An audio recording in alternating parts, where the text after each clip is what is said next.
Good morning, everyone, and welcome to Saturday Morning Comic Review. I'm your host, Dylan Wallace. Today, we got a great issue for you guys. For this issue, it is actually going to be strictly just a backlog issue, and the big reason for that is I unfortunately just wasn't able to get to the shop this week. We'll get there tomorrow, Saturday. I'm recording this on Friday, and so usually I get there on Friday. It just kind of works out that during lunchtime, I'm able to sneak out because I work remote Fridays, and then get to the books and then head on back. But the way that the calendar was scheduled, it just wasn't going to work. So it is what it is, but that's fine. We'll focus on, mostly the backlogs. It'll basically be like an Omega, if you will. And then the Omega for next week, Thanksgiving week, is going to be primarily all books from this current week, because I think it's 9 in total that we have coming up here. So that's fine. We'll focus on the 10 books that we have here. And I think without further ado, let's just go ahead and jump into the show, shall we? So we'll start off with the polls for the week. But of course, we always start off with the pick of the week thus far. So right now on League, the number one book by far and away is the DC Marvel Batman Deadpool number one. And I believe this is DC's version of it. The previous one was the Marvel version. So excited to jump into that. I'm definitely picking it up. We got the Ultimates, and DC Marvel is at 35%. Ultimates, number 18, is at 10% of the vote. I have that as well. Captain America, number 5, at 7. New Gods, number 12, at 5%. And then Absolute Flash at number 9 at 5% as well. So of the top 5, I got 4 out of the 5, which is a pretty big week for me. Usually I got like 2 or 3 in there. So yeah, it should be a bunch of good books that we have coming out. So let's go ahead, flip over now to the actual polls for the week. So again, 9 is what I have in total. We'll see what the shop has, but I think most of these that they should have or be able to get no problem, because everything is pretty standard stuff here. So all of this will be featured on the Omega. It's amazing how far we're dwindling down a lot of the backlog. It's really just trades, Saga I have in singles, and then Batman and Robin. So that's basically it. Once we finish up Batman and Robin, Saga's going to take a while to finally get caught up to, because we actually have a Saga book today, which is awesome. But I'm only on issue 31, and I think they're up to like 70. So I'm about like halfway or so. But yeah, it's just going to be kind of current books moving forward, at least, unless it's a Saga book, to be honest. So anyways, for the polls here, we have Absolute Flash, issue number 9, that DC Marvel Batman Deadpool, number 1, Exquisite Corpses, number 7, is a new book, Final Boss, number 1, looked cool, that's from Image, G.I. Joe, number 14, The New Gods, number 12, One World Under Doom, number 9, The Red Book, number 2, and then we have the Ultimates, number 18. So those will be the 9 that are on the list, and again, I'll pick it up again on Saturday, and then we'll probably do a standard Omega on Tuesday, is what I would imagine. So I think with that, we can go ahead and then jump into the reviews for the week.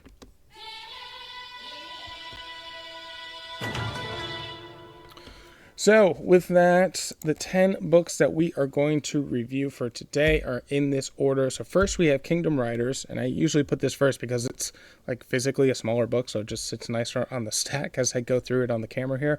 So we'll start off with Kingdom Riders, just how far I got into that one. It's another book where I don't think it's actually a trade, it's like truly a graphic novel, and so I'll just kind of catch you up on the story thus far. Then we go into Miles Morales Spider-Man number 40. Battle Chasers, number 12. Batman and Robin, number 13.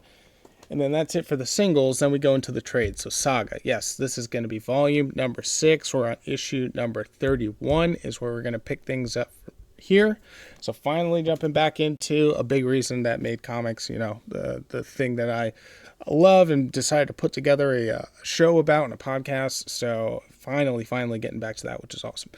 Then we got The Nice House on the Lake. That's going to be issue number 6. Then we have Superman. I forget, what issue is this exactly? Would have to double check here. This is issue 15, but this is back again from 2015, so keep that in mind. Then Assorted Crisis Events, issue number 1. Starting that one up. And then Do A Powerbomb, which are like my two loves combined all in one, comic books and professional wrestling. So we got issue number 1 there. And then we have Helen of Wyndhorn. It's going to be issue number 2. So those are the 10 books. Again, the majority of them are going to be in trade, because we have so many trades. Oh, it's going to give me a second here to switch them all out, get them in the right order. So we'll start off here with Kingdom Riders. And, this book, I mentioned it before, and I'll say it again. It's more of like a kiddier style, maybe young adult, teenage age. And as I continue to read through it, it definitely feels those vibes. So that trend is kind of continuing. So bear that in mind. But the story thus far, it's kind of interesting. And so we'll see where it goes. I think I need to get a little bit further to really get a good sense of whether or not I would recommend it. But just a reminder here, we are in like a feudal style system that we have here. And we have 2 girls. They are in debt to this landlord, and looks like they're working off their debts. One girl is about to be freed, and the other girl, she's like this big adventurer. And it seems like in this universe and in this world, racing has something to do. It's like this big popular event. It's the Super Bowl, if you will. So the big race is an annual event. It's about to come up. So the other adventuring girl, she goes out to this abandoned castle. She finds this magical flower. She brings it back.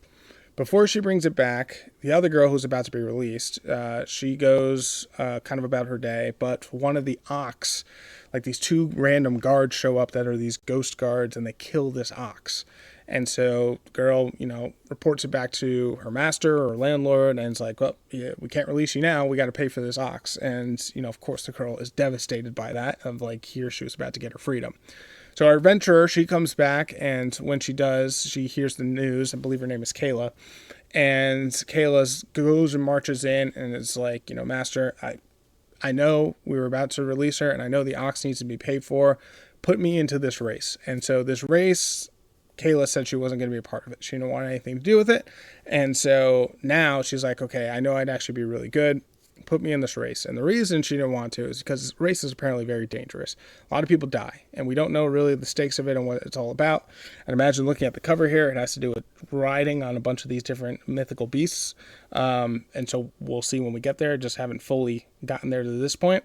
But she's like, put me in, I'll qualify, and then I'll win. You bet on me. You'll make all your money back in order to free her. And, you'll make more money on top of it as well. And if I lose, then just put all the debt onto me, and I'll owe you X amount of however many years that ends up equating to. And he agrees. He thinks that's a good deal. He thinks more importantly that it's going to be entertaining to watch her try and eventually fail. And so Kayla goes and sheds the news. Of course, the other girl is really excited and happy that she's going to be racing, but it's, a little nervous of like, wow, that's a lot that's at stake. And so they go into the town center and they start announcing some of the rules and getting ready for qualifying. And they keep talking about like people dying in this race, but like, don't worry, it's qualifying, like barely anyone dies. And that's basically to the point where I stopped. And I was like, dang. So this seems like something that's pretty dangerous that she's getting herself into, and a lot's at stake. So we'll see what happens there. I'll go ahead and flip into some of the artwork. So again, this is in trade, and this book was $13, so nothing too bad. But it's in a smaller format, and you can see here, the art is fairly simplistic. A lot of what we're doing here is mostly the dialogue. You had some action I was going through as she basically worked her way back from the kingdom and the castle and everything like that, so that was all fine. But overall, still trying to get a sense of where the story is going to head.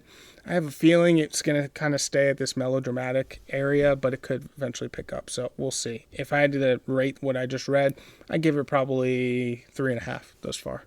So that's Kingdom Riders, and we'll kind of just continue to plug away on that one. So next up here is going to be Miles Morales Spider-Man issue number 40.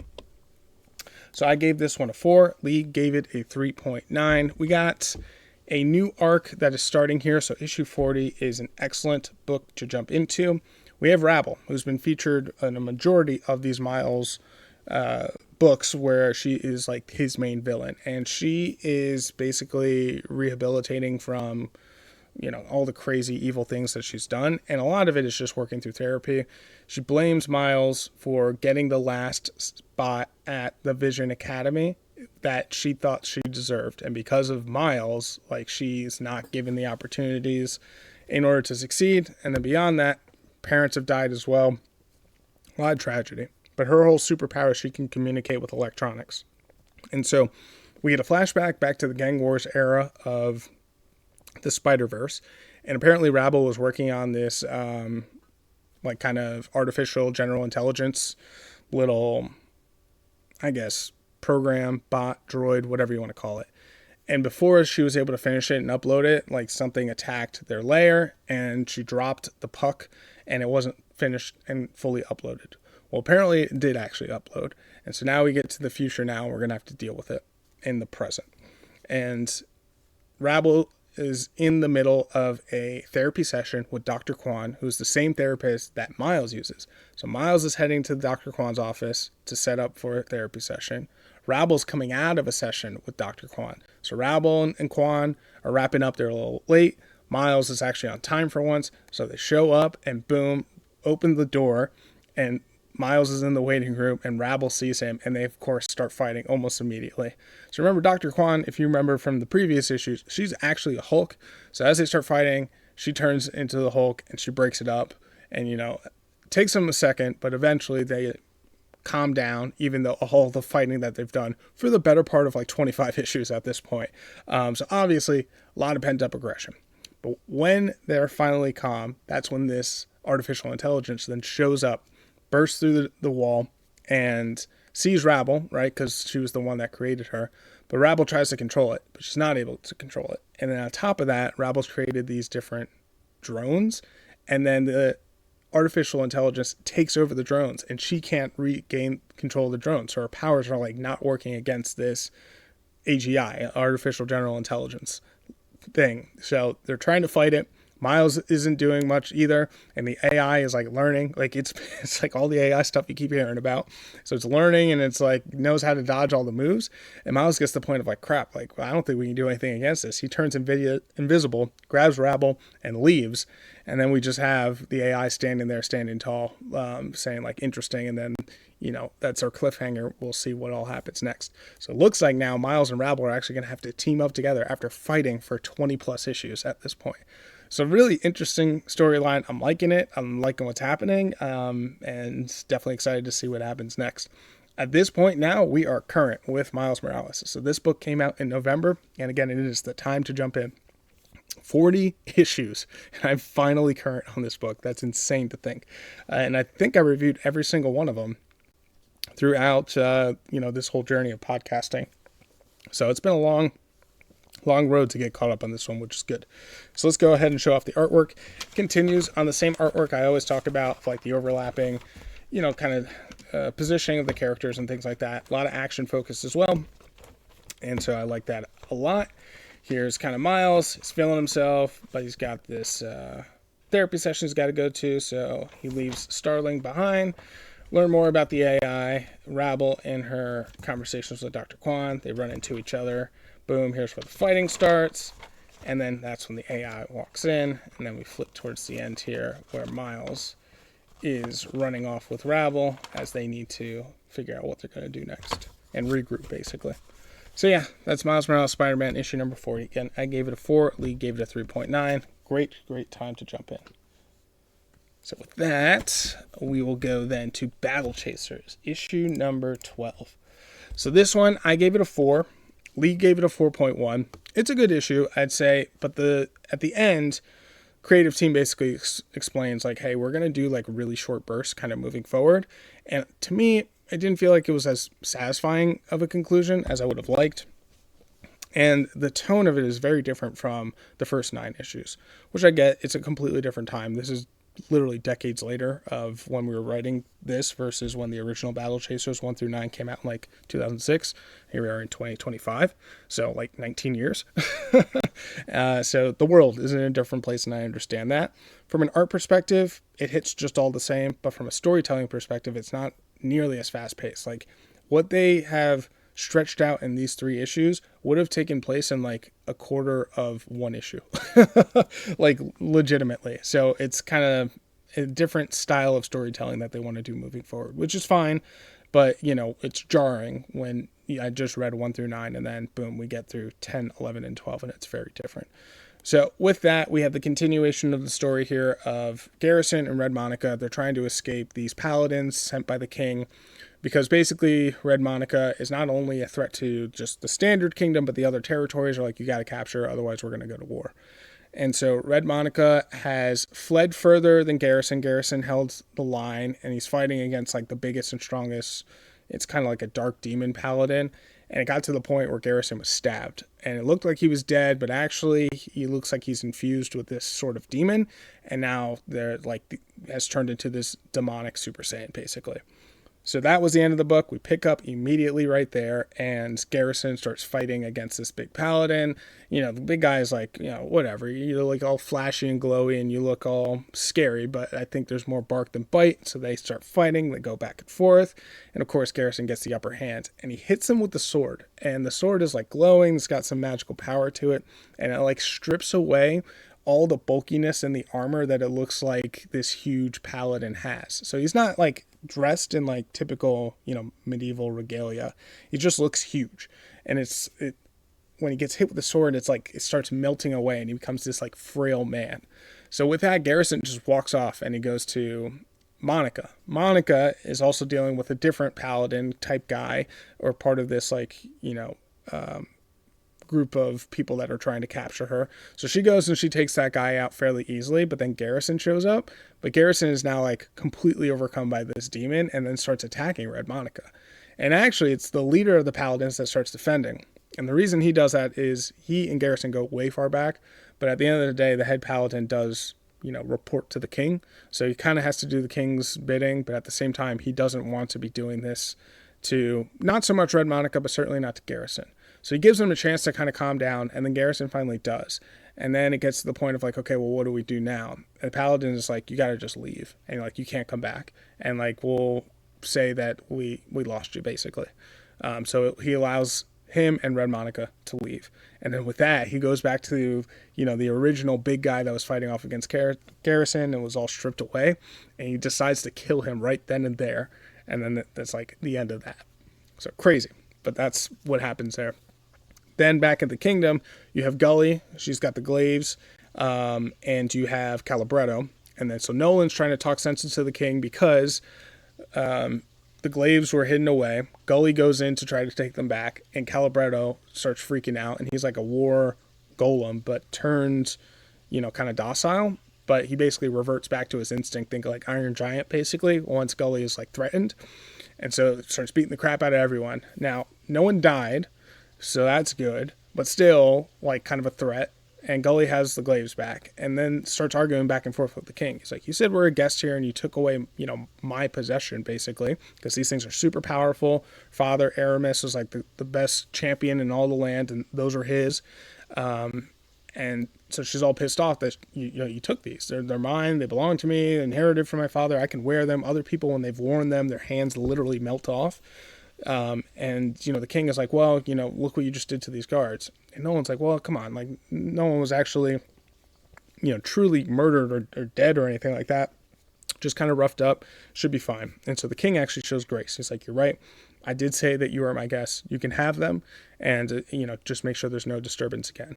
And so Gully takes the glaives and she goes down to the prison. Remember, her brother, or supposed quote unquote brother of like, you know, a bastard relationship basically, is this guy who's in jail. He tried to put on the glaives and that's what melted off his hands. And she's like, I don't believe you if you're my brother, but at the same time, I just don't know. Like, I can't like search my feelings and know. Like, you just have to tell me the truth. And like, you could tell he's playing with her, but we don't really know as the reader. And it's like, okay, I'll go and I'll tell you a secret. And it does one of those panels where you have like the kingdom in the background and like some birds like flying away as though like someone just shrieked or something like that. And we don't know what the secret is. That is the cliffhanger, and that is the end of Battle Chasers issue number 12. So it's, you know, an interesting story, but now we have to wait and see. So I guess the next issue number 13, is going to be kind of what was revealed here. We have to deal with Garrison and Red Monica being exiled, and we'll kind of go from there. But again, what happened in between 10, 11, and 12 would have been done, and I kid you not, like a quarter or half an issue of one Battle Chasers, and like kind of spread it out. So to me, I was like, it's not the ethos of what the original content was. So it's missing that. I understand you're having to tone down Red Monica. I get that in 2025. That no issue there. This came out 2023, but still, all the same. That's Battle Chasers issue number 12. I gave it a 4. Lee gave it a 4.1. Let's show off the artwork, which of course is the main event of all this, right? So for the folks on the YouTube, you get the benefit of seeing this. For people on the podcast, go ahead and check out the YouTube Saturday Morning Comic Review, and that's where you can see all this. Or we got this overhand camera, and I show off some of the artwork, but excellent action that you have throughout, which is just kind of a continuation of what the series has always been. So again, Battle Chasers issue 12, I gave it a 4. Lee gave it a 4.1. Then we get to Batman and Robin, issue number 13. So this is the end of an arc that we have here with Batman and Robin. We are on this dinosaur island, and Robin just got shot with this kind of souped up venom. So the stuff that Bane is injected with. And now Robin's like kind of losing control. Robin nearly killed Bane in the previous issue, but he had some self-control to stop. But now that he's under this rage of this new venom, it's like, what's going to happen? So Batman tells Maya, who's on the island too, kind of part of the Bat family, go to, the Bat plane or whatever, and there's some anti-venom to go get that. So she goes off there. Batman tries to calm down Robin. Vengeance, who's Bane's daughter, is like all pissed off, of course, so she wants all of this like chaos to happen. But in the midst of all of this, I think it's called like the Cobra cult, who are the ones that are trying to manufacture this enhanced venom. They show up too and start attacking. So Bane doesn't want any of this. He doesn't want any of the venom out there, and he doesn't want certainly this enhanced venom. So he starts attacking the Cobra cult along with Batman, who's also trying to keep Robin subdued as well. And so that's what they're able to do to a certain extent. Maya shows up with the anti-venom, uses it on Robin, transforms him back, he's good. The Cobra cult is defeated, and then Bane takes his daughter Vengeance away and like gets her to escape, and then Bane actually turns himself in. So Batman brings Bane back, Robin's kind of good to go, and now we're set off to like get ready to go on our next adventure, and we don't really know where Vengeance is. And Maya, she's sent on some sort of thing. She needs to watch over something else. So that's basically the story there. So pretty quick and easy. And then issue number 14, which I read already. So that's going to be, I had 9 books for this pull. That'll be the one extra that we read. It's the start of a completely different arc. So this one is not the one to jump into, number 13. But if you find 14 on the shelf, that is a good place to jump into. But again, this book came out quite a while ago. This was September 11th of last year. But yeah, just showing off some of the artwork here, which is pretty good. I've been enjoying this one. So yeah, Batman and Robin, issue number 13. Again, I gave it a 4. Lee gave it a 4.1. Alrighty, then we get to it. Saga. The reason I'm doing this, between Saga and World Tree and kind of James Tynion and kind of overall. Saga's the big one, right? So we got Fiona Staples here, and we got Brian Vaughan. And these two are incredible, right? So this book, I was looking at the Eisners, I think before it was like the Helen of Wyndhorn. I was like, oh yeah, was that nominated or something? And then you just kind of look through the list. So the Eisners are, they're the Grammys, they're the Oscars, they're the Tonys of comics, right? So they have like Best New Comic, they have Best Ongoing Comic, things like that. I think it was Saga. It won 3 years in a row for Best Ongoing Comic. Then it took a year off, and then it won again for best going. So it makes perfect sense that I'm obsessed with this book. It seems like the whole planet is, or certainly the comic book industry. So yeah, it's an incredible series. Picking up at 31. Did have to jog my memory on like what the hell is actually happening here once again. And so to help me with that, because it's been like quite legitimately years, did pull up their Wikipedia just to like see how can I give the best synopsis and catch you up, the listener, if you've like you talk about this thing down but you haven't actually talked about it. And then from here we'll just kind of go with the story kind of moving forward. So we have two main characters. We have Alana and we have Marco, and they are different species, and we are basically in a Romeo and Juliet type of deal. So Alana she's got wings, and Marco, he's got horns. Alana is from this planet, Marco's from the moon of that planet, and there's a civil war that's going on, right? And so Alana and the wing people are kind of like the civilized people and the empire, if you will. And Marco, they're kind of like more hippy-dippy, out in the woods, hanging out, and they're more of like the rebels. But with that, there's like this television, they like literally are TVs on their head, like other civilization that's like helping out in the war and all this other conflict that's been happening as well. But the big issue or conflict that's happening here is that Alana and Marco are together and their civilizations are at war. That's one thing. But two, they're like in love with each other. And then three, you literally start the very first issue of Saga of the birth of a child between the two. So they got pregnant together and they have a hybrid child together, which is like sacrilege beyond sacrilege, and like this huge crazy thing that they're trying to keep a secret. One side or the other knows about it, and like they've been on the run ever since, basically. So that's the story that we have going on here. What makes the book super special is just how candid it is, but at some points super over the top, but then at other points extraordinarily like sweet and heartening. It makes you feel every single emotion, from like anger to pissed off to sad to like how hilarious is that, to like turn the page and it's like they really drew that. Like you will get full frontal on guys and women like throughout this thing. In fact, in issue 31 here you get a very similar thing. Like it is just like craziness over the top, and then the design of these aliens from the artwork on it, it's just phenomenal. So you put the full package together from the artwork to the storytelling, and it's perfection is what it is. And it's got the awards and the accolades to prove it, and so I don't have to do anything further for this, but it's the reason I fell into this hobby like pretty hard, for sure. And it was so funny in the first, this is volume 6 I'm into, so in the first couple volumes I read one issue, it was like issue 60 something, and I read it and I was like, this is the most incredible thing I've ever read. It made me want to buy the whole, like, it's not even like a compendium, but it's like a multiple volume set. It was like volumes 1 through 9.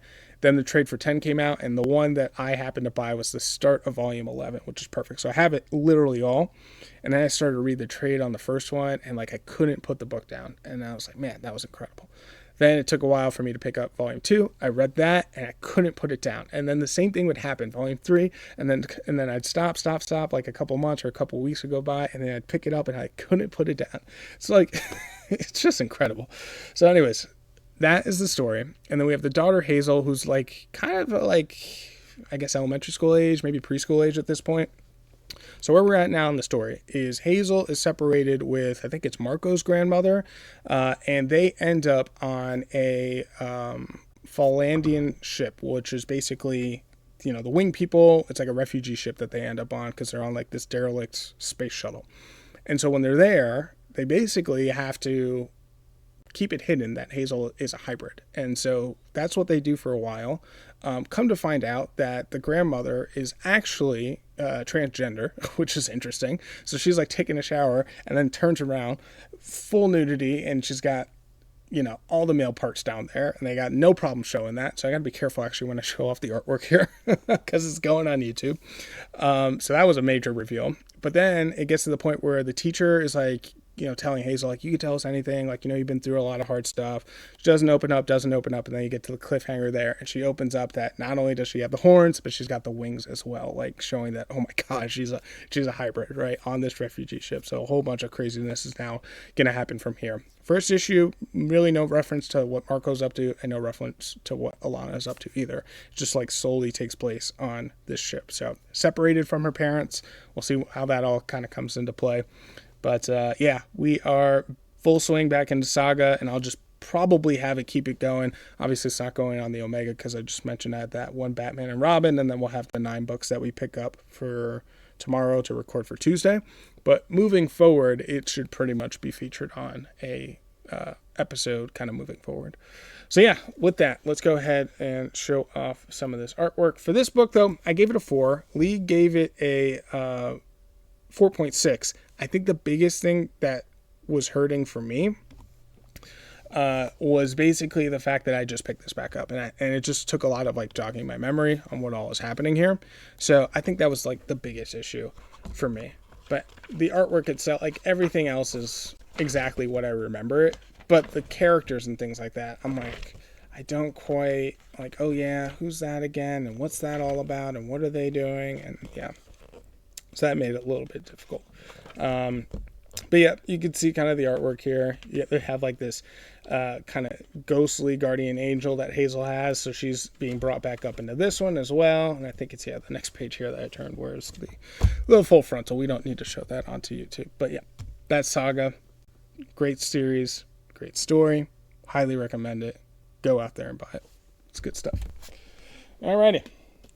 Now, on to another phenomenal one. Another Eisner winning one. The Nice House on the Lake, which is so dope. This is issue number 6. The conclusion. So with this, like kind of overall for the trade, I give it a 4.5. Lee gives it a 4.5 as well. Nailed it. I know. Thank you. Moving on. And then for... Oh, no, that is for the issue itself. Okay, cool. For the... Let's see if I can pull it up here, because I'm just kind of curious what is the full trade itself versus the actual issue. So if we type out here, nice.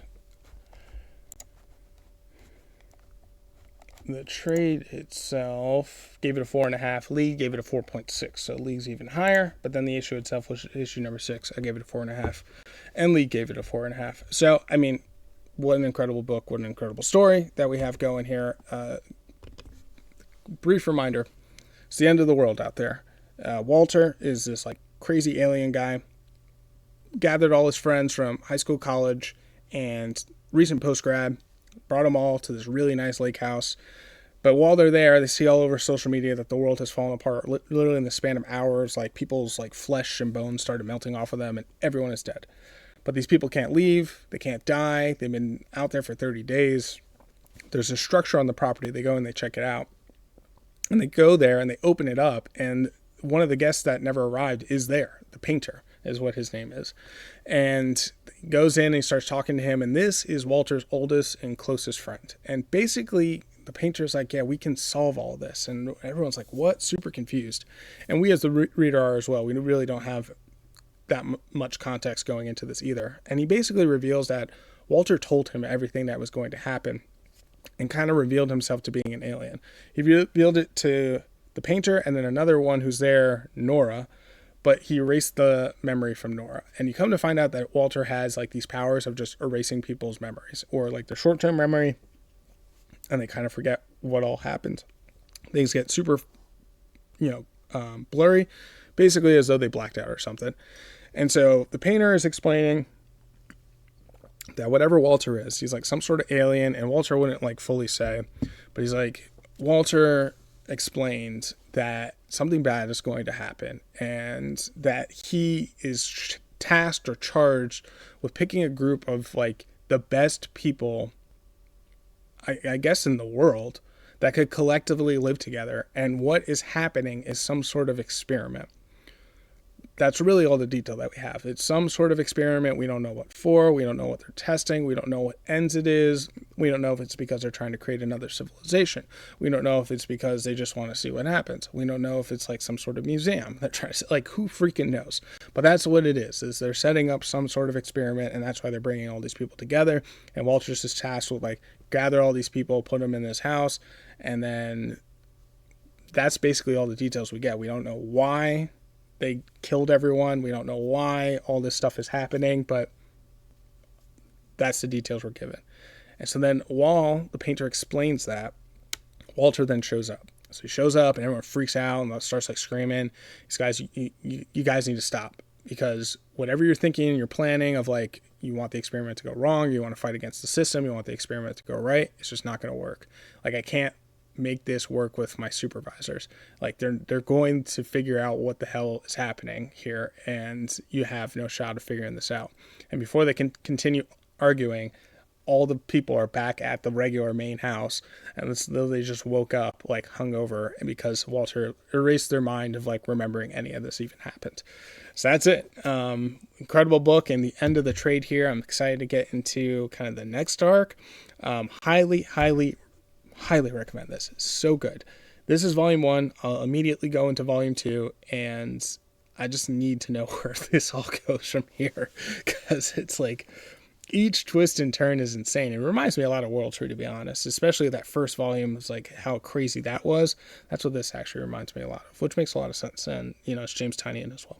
So good stuff there. Nice House on the Lake, issue number 6. We can go ahead and show off some of the artwork. It's just basically been a continuation of what you've seen thus far. So here we got the painter, and it's a bunch of his conversations, and a lot of it is the lead up to when Walter was going to tell the painter and Nora about everything that was happening. And he eventually does, but he has to wipe Nora's mind because Nora basically can't handle it. And so at that point, the painter was like left with the memory, and they've kind of together have been working on pulling together this experiment. And the painter's like, now that I have everyone here, I think there's a way that we can beat it. But it's not also clear of like, do they need to work together or do they need it to fall all apart? Not entirely sure. So we'll have to see. Still more to come. Not everything's been fully revealed yet, which I kind of love, because they always do have some like crazy reveal at the end of each issue, which is cool. So that's Nice House on the Lake, issue number 6. Obviously, don't jump into number 6. Just get the trade and just go ahead and read through that. So with that, we got Superman Volume 3. This is going to be issue number 15. This is Multiplicity, back from 2017. So this one, I gave it a 4. Lee gave it a 3.8. I'd say the strongest part of this is really the artwork. Remember, I picked up this trade because I thought it was going to be a white elephant gift, but I ended up with it. So now we're reading through it on the podcast. And so now we are in the second issue of this Multiplicity arc, and we have all the Supermen across multiple dimensions are being like collected and put into this pocket dimension. But our main Superman is not being pursued. It was a different Superman on Earth that was collected, because I think this Superman is actually like a clone. So with that, there is this interdimensional Justice League, and it's like a member from each one of the different dimensions. And our Superman, you know, kind of links up with him or them, and it's like, okay, we need to find a plan. And what they plan on doing is like literally visiting to each and every single one of the dimensions and convincing the Superman of that universe to come and join them. So it's like 52 dimensions, all of them to come together. Some of them came easy, others they had to literally fight. It just kind of depended. Now they're all in one spot, like kind of traveling between dimensions, and they wanted to use it basically as bait. So sure enough, they do, and whatever this monster beast creature shows up. And when he shows up, our main Superman's plan is like, well, it's not after me, but it's after all of you. So you guys go and continue to travel dimensions. It's here, and I'm going to fight it one-on-one. And that's basically them squaring off is the cliffhanger. So it's interesting. We'll see how it all goes and lands here, but it's got me interested. And again, the artwork is outstanding. So that's kind of the biggest standout that you have going here. So that was the previous issue. Here's this issue now. You can see kind of a lot of Rob Liefeld / Jim Lee influence on this one. Who's on the art on this? Gleason, I guess. Just like very classic, big muscle, 1% body fat, if any body fat, on all these characters. And then the female ones, like these insanely, like ungodly type of figures.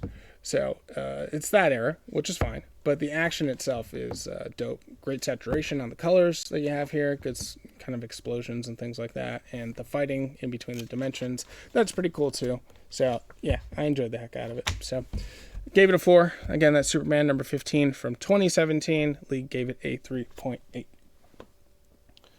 Then we go to Assorted Crisis Events, the trade. This is going to be issue number 1 here. So this one, I gave it a 4.5. Lee gave it a 4.5 as well. Nailed it. I know. Thank you. Moving on. And the reason I picked this one up is pretty much every week it came out, it was on the top 5 for pick of the week. And I was like, man, it is constantly up there. Let's just go ahead and pick it up and trade since I missed the first couple of issues. I think I'm going to do that for Batman Dark Patterns as well. I hear really good stuff, and I hear it ended really well also.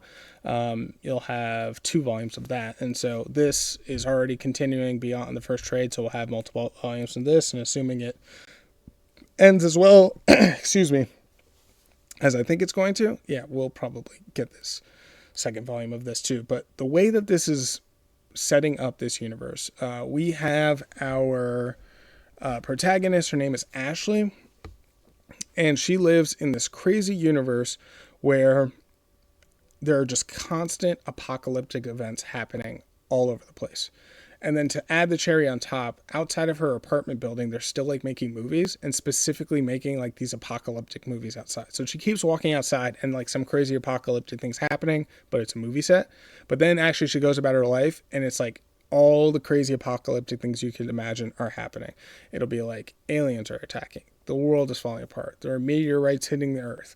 Time isn't working correctly. Like any crazy catastrophe thing you can imagine is happening. But it's so random and sporadic that it happens, but then it may just be happening to one individual. It could be happening to multiple individuals. And it's like, there's no rhyme or reason for any of it. It just happens basically. And so she basically getting a day in the life. Her parents are gone. They're missing. Now that you have all this craziness happening, nobody's really able to solve what could be going on. There's really no concept of time, but yet people still try to go about living their daily lives, because what else are you going to do until their time comes? Gets to a point where she's like super sad and depressed. She lost like a clock, which was like the last possession that she had, but the clock is effectively meaningless.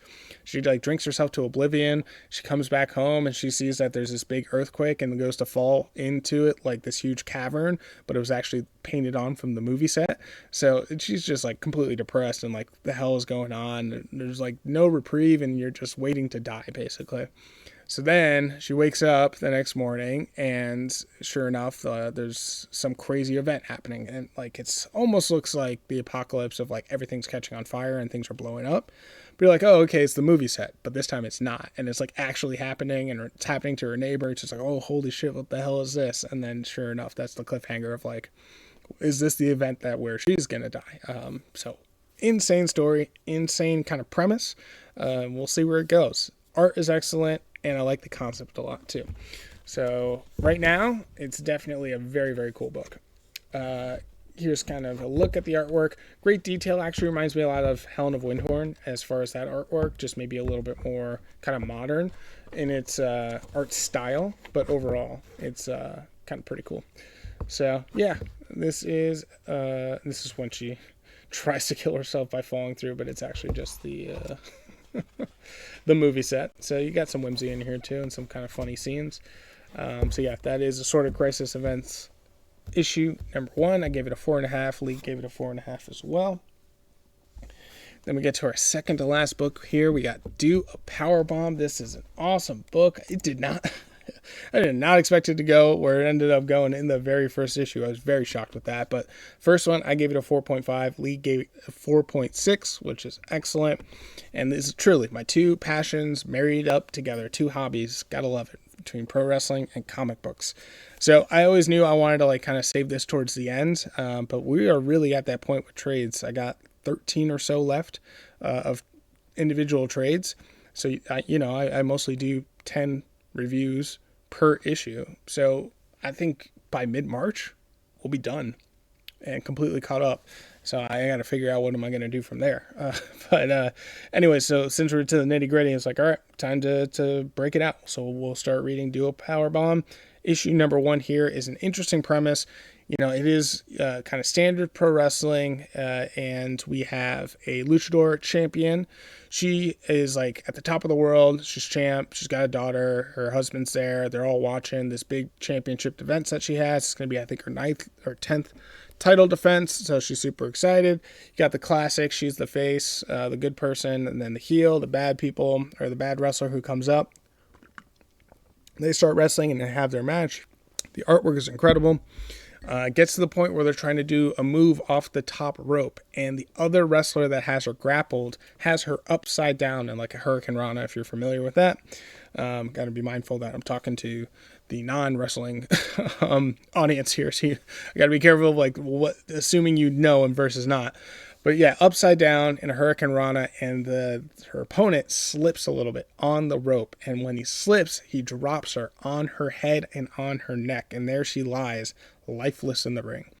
And so sure enough, they bring her to the hospital, and we get a scene of the daughter and mother talking about what happens when you pass away. And then sure enough, the doctor comes around the corner and is like, she didn't make it. Excuse me. So yeah, she unfortunately passes away. So then we skip ahead of 10 years. The daughter is now of age to be wrestling, and she has her first match. It's pretty weak, and she's pretty green. The promoter is still the same promoter from when her mom was there, but she's like, yeah, he says to her, I'm not going to give you, any more matches. She's like, well, train me. Like, nobody will train me, and I don't understand it. Why won't people train? And so she goes to her dad. Apparently the promoter told her, like, no one's going to train her because her dad told her not to train, and they told her not to train because of what happened to the mother, right? Don't want the same thing to happen, obviously. It was a huge tragedy. And the daughter is so adamant, like, nope, this is what my mother did. I want to wrestle. You're not going to train me. I'm going to have to train myself, or we'll figure it out one way or another. And so, she's all pissed off, and everyone's like, doesn't know really how to handle the situation.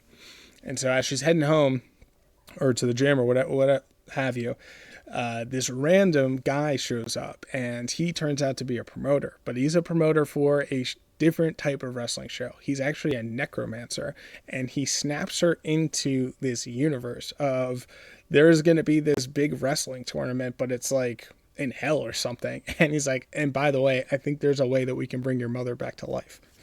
What?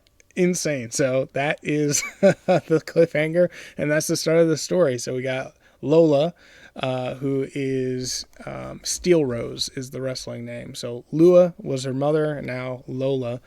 Steel Rose, who's now going to learn how to wrestle in hell, and we'll see. Maybe she'll be able to bring her mother back. So let's go ahead and show off the artwork here. Artwork is outstanding that you have here, just from the level of detail, but then also the action and how they do that. So you got a lot of the automatopoeia, which is good stuff, but on top of that, to be able to show like a wrestling match and go from move to move, pretty incredible. And it just does have like that fight, that kind of like feel of like, this is pro wrestling. So here, boom, this is where she falls on her neck. So sad. And then have the conversation about what happens when you die, and then sure enough, she doesn't make it. So 10 years later, here she is wrestling. She got her ass whooped, which is fine, but now we get the whole details about why she won't wrestle, or why nobody will train her.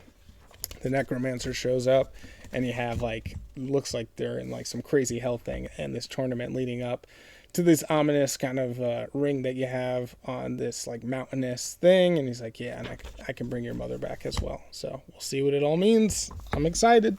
So let's do a Powerbomb. Issue number 1. Gave it a 4.5. Lee gave it a 4.6. And this actually didn't come out too long ago. The trade came out in 2022, so maybe in June. So yeah, maybe this came out in like 2021. And then last, but certainly not least, is going to be Helen of Wyndhorn. So art is outstanding, as always. I gave this one a 4.5. Lee gave it a 4.5 as well. Nailed it. I know. Thank you. Moving on. I feel like this whole week was like really strong for reviews, but I'm naming off these titles and we got some literal like award-winning series in here, so it makes perfect sense. But yeah, for the Helen of Wyndhorn, this is an incredible kind of continuation of what we have going on here. So this book is the trade, but it's the like the hardcover version. I don't know if that makes any difference from kind of the singles or versus the trade back version. But we have a continuation of the story of Helen, who looks like she's an alcoholic. Her father passed away. She's now on her grandfather's grounds, which is this incredible, enormous manor and mansion that she lives in. And this is back in like kind of the Wild Wild West era, so like 1800s or something like that, or early 1900s. And while Helen is there, she keeps hearing things in the middle of the night. So she goes to the governess of the estate. And a lot of this story is told through the governess's perspective. All these years later, she's doing this interview. And that one of those very first nights, this huge, almost like Worgen werewolf thing attacks. And in the middle of the night, the grandfather comes out of nowhere. He was out on business and traveling for this whole time. He comes and saves them by killing this thing. So that was the end of that issue. The beginning of this issue is like, okay, the grandfather's here and nobody's really talking about what happened. And the grandfather literally only shows up for dinner. You don't see him any other time. Like maybe going from like hall to hall, but he doesn't hang out. And so Helen finally loses it. I'm like, oh my gosh, is nobody like going to talk about like what happened? And grandfather just ignores her. Governess doesn't do anything about it either. And so Helen at first actually stopped drinking a little bit, but then she started to pick up her drinking again. So things are only kind of getting worse there. They decide to also, Helen's got to learn like some school lessons as well because she's 16. So they start taking some lessons outside. See the grandfather outside, and he's actually like out in this garden, and he's petting like this fox. It almost looks like a Pokemon, to be honest with you, but it's like this fox that looks like from sort of fairy tale. And so Helen's like, what the hell is going on here? Like, why don't you tell me anything? And he like grabs the fox and he just walks off and doesn't say anything. And then so for a while, now he stops coming to dinner because I guess he wants to stop getting questions. And so the governess goes and confronts him. And it's like, so Helen like started drinking again, like you're not talking. And like they just get into this huge argument about, what Helen is going on the same path as what your son went, who basically just killed himself by drinking himself to death. Do you want that? And so sure enough, I don't think it's the next night, but maybe it's a couple nights later, grandfather starts coming to dinner again. And he tells Helen, okay, tomorrow, you and I, we're going into the forest and we're going to return this little fox back to where it came from. And so they pack up and sure enough, they start to leave. And then that's the end of the issue. We'll see where they go next. So feels more like a setup as to like the crazy adventure that's about to come. So, but I think it was necessary in order to get a better sense of like who the governess is and what she's all about. And then also for Helen too, of like, you got this kid and this crazy insane background of like, she didn't go to school. They just kind of traveled around and he would just get hammered all the time. And then she would sneak out and like read these books and learn about a lot, but at the same time, a very non-traditional kind of lifestyle. And now here she is. Turns out she comes from this family of all this money and their father is some sort of, I don't know what, maybe a demon slayer thing or a monster hunter or who knows what. So we'll see. We'll learn more. So it's good stuff. So yeah, Helen of Wyndhorn here. Let's see. This is the end of the previous issue. And then we get into the start of this one. And look at the artwork. It is just outstanding. And it's all like kind of Victorian style art throughout. Like, look here. We just have the grandfather talking to this little fox thing, but all the vines that you have in the background and the color and the detail behind it. Bunch of like masonry and the detail and intricacy in the house from like all the woodwork. So it's like incredible, the level of detail that they went to in here. So here's a grandfather in his library and he's studying. You see all the books that they have kind of lined throughout. It's a manor is where they're living. So here's where they're having that big old argument. Helen's like drunk again. Grandfather comes down, has that dinner, and then now we're about to go off on this adventure. And like, look at that for the cover here for the next issue. Like, incredible stuff. It's basically the grandfather holding a sword, Helen behind him, and two dragons circling around. Nuts. So I definitely encourage you to just check out the artwork to start with, but the storytelling is Tom King. I mean, come on, one of the GOATs. So it is, it's just dope. So yeah, Helen of Wyndhorn, issue number 2. I gave it a 4.5. Lee gave it a 4.5 as well. And with that, that is it for the books. Let's go ahead and just recap them so you know, in case you wanted to skip around or what have you. So we had Kingdom Riders, still kind of the beginning of the story. We're going to have to see where all this is headed, but enjoying it thus far. Just tough to make a full assessment. Miles Morales, Spider-Man issue number 40. We have Miles and Rabble teaming up together. Battle Chasers issue number 12. This is the conclusion of Battle Chasers thus far. Garrison and Red Monica are basically exiled. And we got to know that secret that Gully was told. Batman and Robin issue number 13. Finally get off of Dinosaur Island. Bane turns himself in. And though Robin is corrupted with the Venom, he is changed back. Saga, we got issue number 31. And here is where Hazel reveals that she's a halfling. The Nice House on the Lake issue number 6. It's revealed to us that the painter knows everything that's happening, but Walter says it's just not going to work and removes their memory. We have Superman issue number 15 from 2017, and it's now Superman facing off against this monster beast that's trying to collect the Superman from a bunch of different dimensions. Assorted Crisis Events issue number 1. We got Ashley. It looks like she's finally going through her own crisis event in this insane universe with all these world-ending apocalyptic things happening. We got Do a Powerbomb. So Lola, Steel Rose, she is now trying to learn to become a wrestler, but now is partnering up with this necromancer.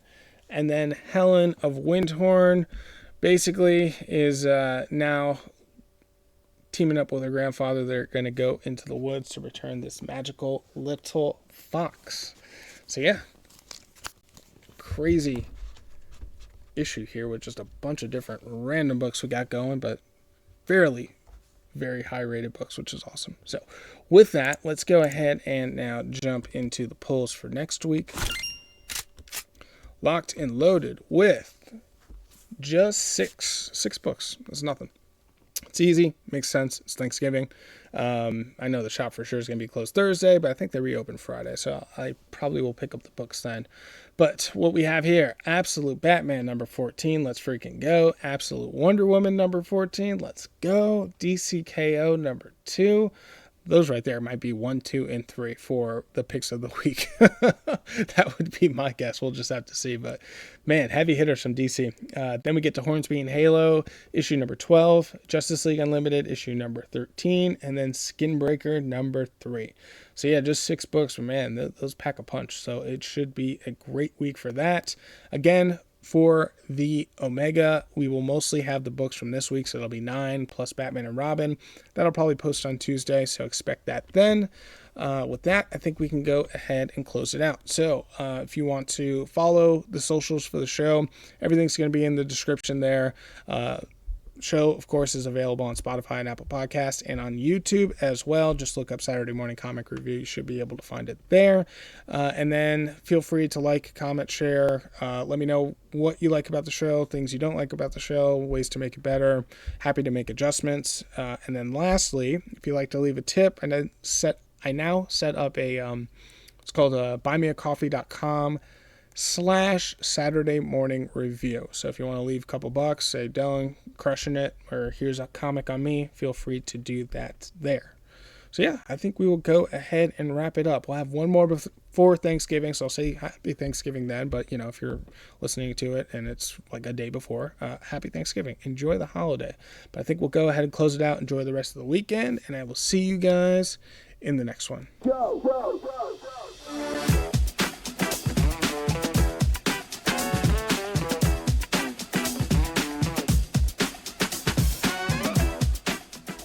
This has been a DMW production. Thanks for stopping by.